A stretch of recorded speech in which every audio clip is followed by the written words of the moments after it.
Alright, Reading Rainbow, episode 107, Hail to Mayo.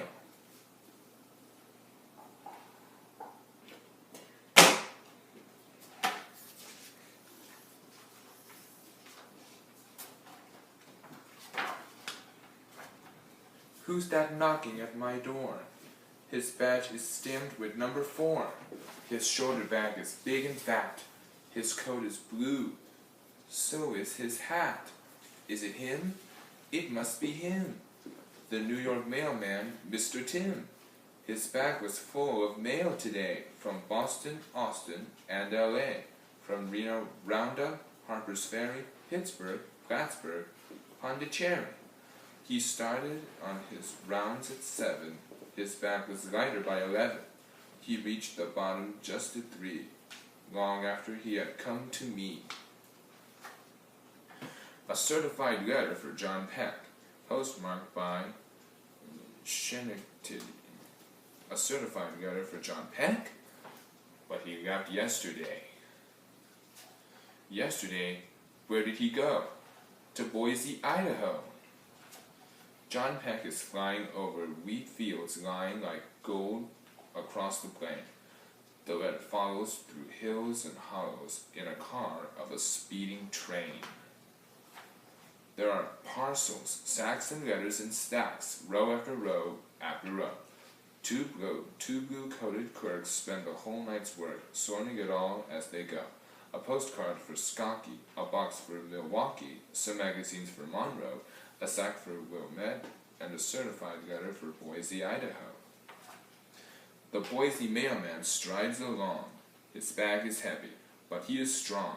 His uniform might make you laugh because it's only there by half.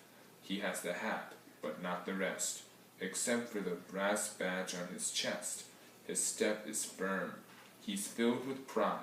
He holds a letter marked certified. Around him people hurry by. Cars honk, trucks roar, babies cry. Like any other city, Boise is always busy and always noisy. The mailman comes to the hotel. Of course, the doorman knows him well. Certified letter for John Peck. Room 36. Now let me check. Sorry, friend. I hate to say Peck left for Zurich yesterday.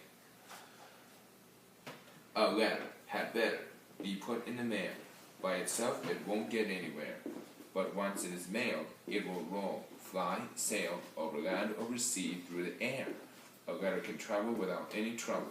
Take a stamp and lick it. No need for a ticket. Your passenger's sealed and ready to whirl on a few penny journey all over the world. And it won't eat or drink on the way.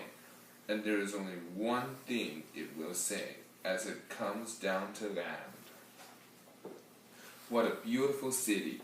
The views, the lake with its boats and canoes, the mountains and also the valleys, the buses or trams or trolleys.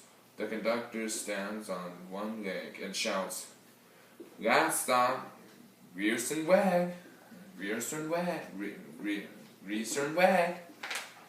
Down Grierson Weg, Herr Schmidt goes stepping lickety-split, on his head a blue mailman's hat, and himself as thin as a slat.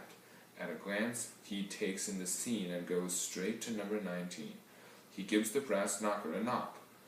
A letter for Herr John Peck.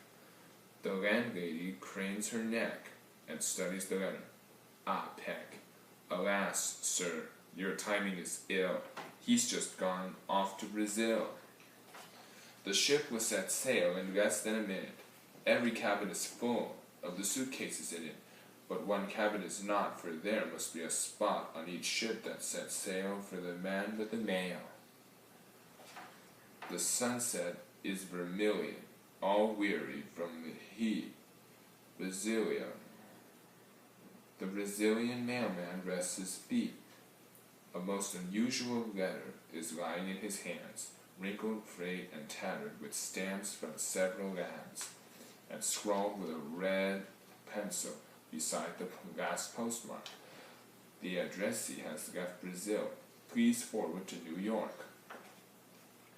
Who's that knocking at my door? His badge is stamped with number 4. His shoulder bag is big and fat. His coat is blue. So is his hat. Is it him? It must be him. The New York mailman, Mr. Tim. I open the door. He hands to me a certified letter for John P. For Peck? Hey, John, another one. Or is it the same one? Come and see. My friend jumped up from where he sat. Well, I'll be darned. Just look at that. This letter's followed all my tracks, halfway around the world and back. It went by water, air, and land to Idaho, to Switzerland. It got as far as the Amazon.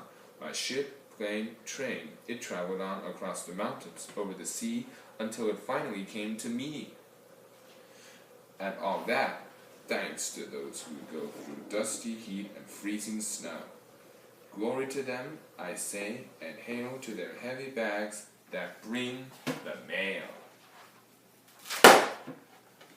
The